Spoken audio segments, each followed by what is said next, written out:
Hello, നമുക്കിന്നൊരു മാങ്ങയിട്ടൊരു ചാളക്കറി വെച്ചാലോ? അതിന് നമുക്ക് ആവശ്യമുള്ള സാധനങ്ങൾ മാങ്ങ, പച്ചമുളക്, ഇഞ്ചി, ഉള്ളി, പിന്നെ നമുക്ക് അരപ്പിനാവശ്യമായിട്ടുള്ള തേങ്ങ. ഇനി നമുക്ക് ഉള്ളി ഇഞ്ചി ആദ്യം തന്നെ ഇടിച്ച് ചതച്ച് മാറ്റി വെക്കാം.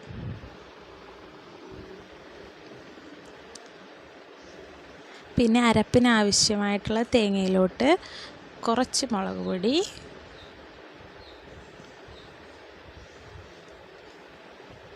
കുറച്ച് മഞ്ഞൾപ്പൊടി,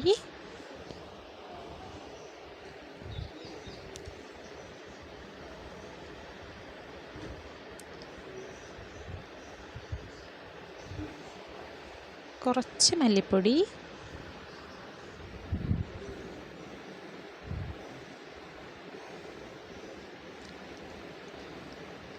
ഇനി ആവശ്യത്തിന് വെള്ളവും ചേർത്ത് നല്ല സോഫ്റ്റാക്കി അരച്ചെടുക്കണേ. ഇനി അത് മാറ്റി വെക്കാം. ഇനി ഒരു ചട്ടി എടുത്ത് അതിലോട്ട് കുറച്ച് മാങ്ങ ഇടാം.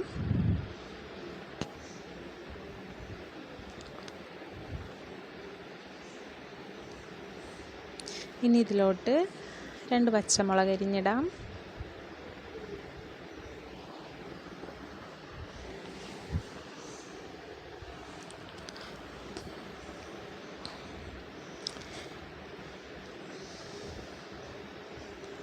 ഇനി ഇതിലോട്ട് നമുക്ക് നേരത്തെ അരച്ച് വെച്ചിരിക്കുന്ന അരപ്പും കൂടെ ഇതിലോട്ടിടാം.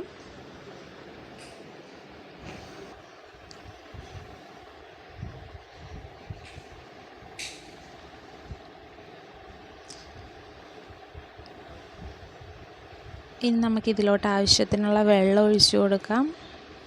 മീൻകറിക്ക് ആവശ്യമായിട്ടുള്ള വെള്ളം നമ്മൾ ഇപ്പം തന്നെ ചേർക്കണം.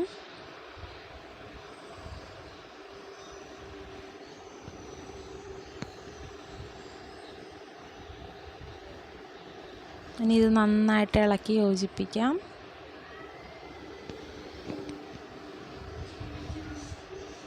ഇനി ഇതിലോട്ട് ആവശ്യത്തിനുള്ള ഉപ്പ്,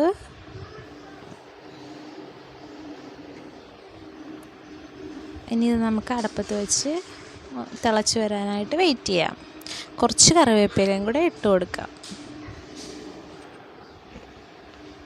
ഇതിപ്പോൾ നന്നായിട്ട് തിളച്ച് വന്നിട്ടുണ്ട്.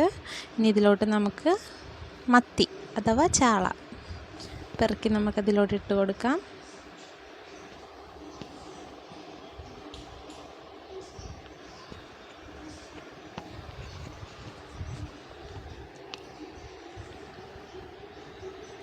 ഇനി ഇത് തിളച്ച് വരട്ടെ. ഒന്ന് ചെറുതായിട്ട് മൂടി വെച്ച് ഒരു 5 മിനിറ്റ് വേവിക്കുക. ഇപ്പം അതൊന്ന് തിളച്ച് വന്നിട്ടുണ്ട്. ഇനി നമ്മൾ നേരത്തെ ആദ്യം തന്നെ ഇടിച്ച് വെച്ചിരുന്ന ഉള്ളി ഇഞ്ചിയും ചതച്ച് അതിലോട്ട് ഇട്ട് കൊടുക്കാം. ഇനി ഇതൊന്ന് വെളിച്ചെണ്ണ ഒഴിച്ച് കൊടുക്കാം. ഇനി ഇത് ഇതേപോലെ ചെറുതായിട്ടൊന്ന് മൂടി വെച്ച് വേവിക്കാം.